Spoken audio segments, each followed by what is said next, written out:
में फेल होने के डर से रात भर पढ़ा करते थे, सो ही नहीं पाते थे।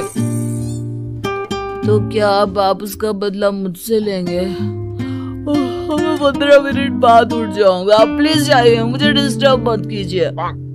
इतना कहकर रौनक रजाई ढककर फिर से सो जाता है। तू ऐसा नहीं मानेगा, रुक मैं अभी पानी लेकर आता हूँ। बस फिर क्या था, इतना कहकर वो भागते हुए बाथरूम में जाते हैं और पानी की एक बड़ी सी बाल्टी लाकर रौनक के ऊपर फेंक देते हैं। पानी पड़ते ही रौनक झट से उठ जाता है। ये आपने क्या किया पापा? अब तो उठेगा नहीं तो यही करना पड़ेगा ना। वैसे थैंक्स डैड, आपके कारण ना अब मुझे नहाने की भी जरूरत नहीं पड़ेगी। चलिए अब आप माँ से बोलकर मेरे कपड़े निकलवा दीजिए, तब तक मैं ब्रश कर लेता हूँ। वैसे कल ना आप एक काम और करना, नहलाने के साथ साथ मुझे ब्रश भी करवा देना। ये ब्रश करने में ना मुझे बहुत आलस आता है।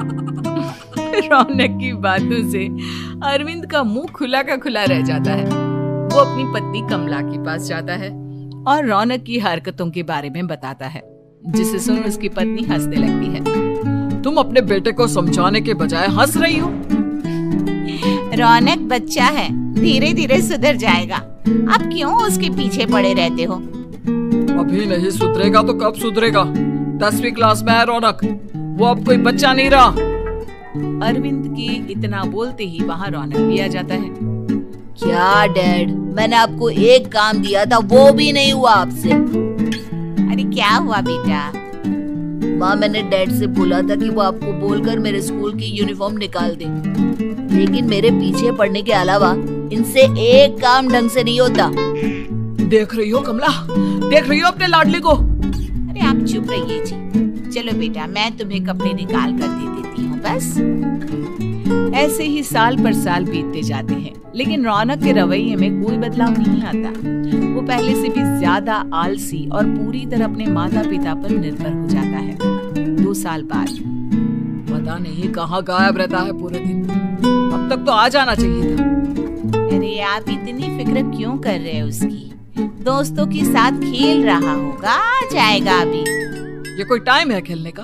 10 बजने वाले हैं, इतनी रात में कौन खेलता है? कमला कुछ कहती उससे पहले ही रौनक वहाँ आ जाता है।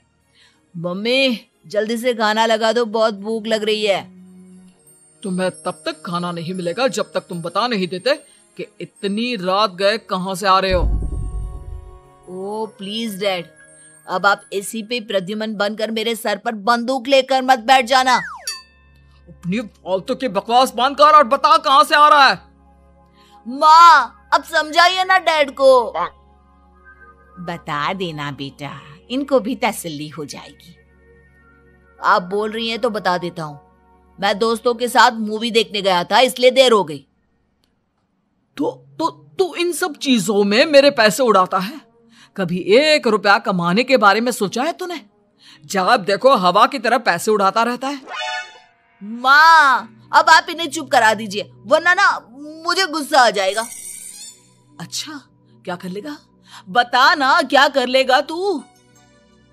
वैसे बात तो ठीक ही है, मैं कर ही क्या सकता हूँ, पैसे तो फिर भी मैं आपसे ही मांगूंगा ना।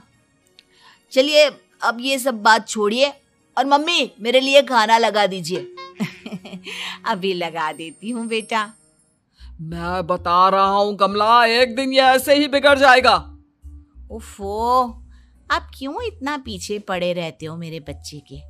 बात की बाद में देखेंगे, अभी आप शांति से उसे खाना खाने देंगे। अगले दिन डैडी मुझे 10,000 रुपए चाहिए। हाँ? अब इतने पैसे क्यों चाहिए तुझे? डैड आप बिना सवाल किए कभी पैसे नहीं दे सकते क्या? जब तक तू बताएगा नहीं तुझे पैसे भी नहीं मिलेंगे। अरे अब आप अपने बेटे को पैसे भी नहीं दे सकते? नालायक, तेरी उम्र के लोग नौकरी करते हैं और एक तू है जो नौकरी करने का नाम ही नहीं लेता कभी।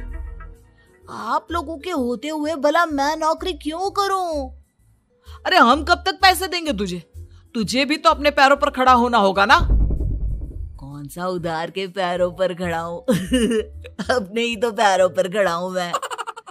इसी तरह रौनक दिन प्रतिदिन लापरवाह होता जाता है।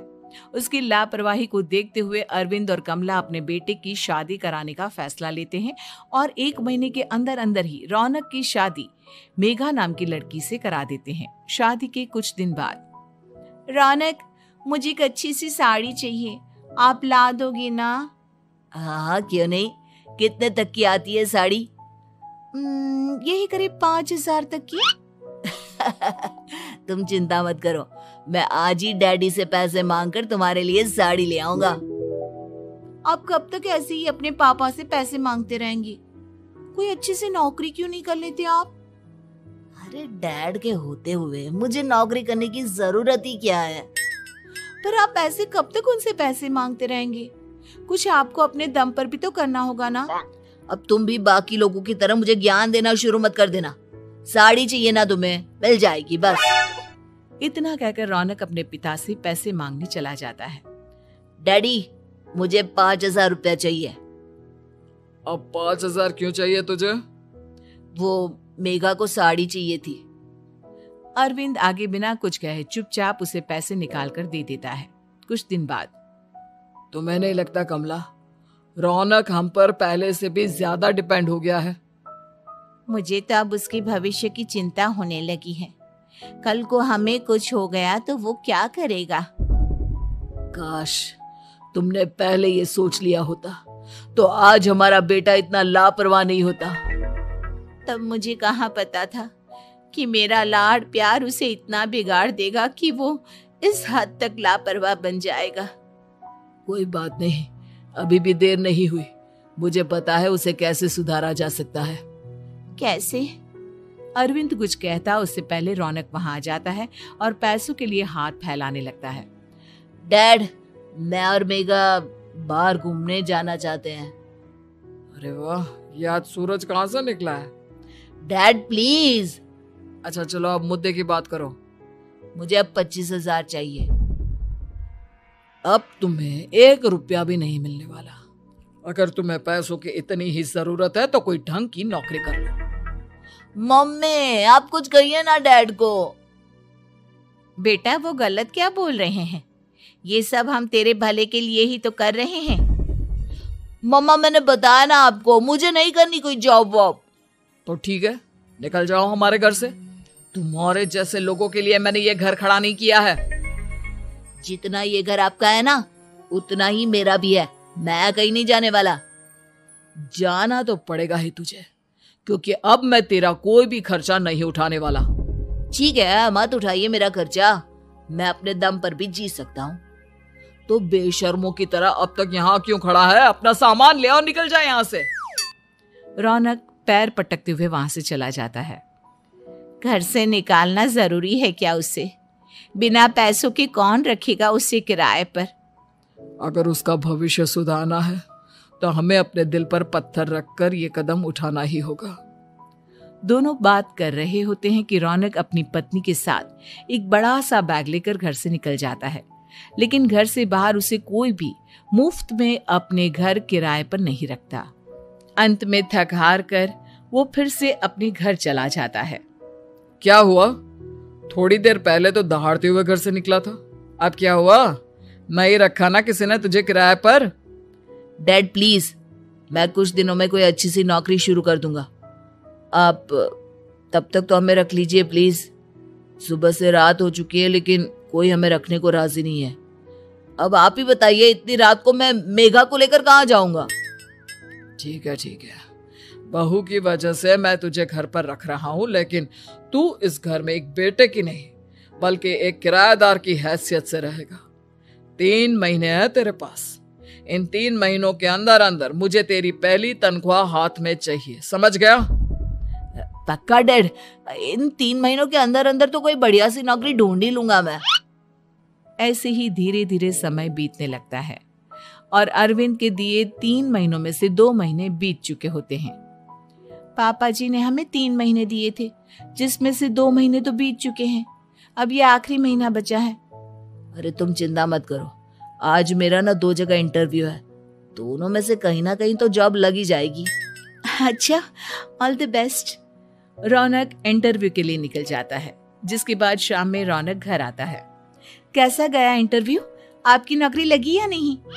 अरे पहले सांस तो ले लेने दो अच्छे से। बताइए ना, मुझसे तो जरा भी इंतजार नहीं हो रहा है।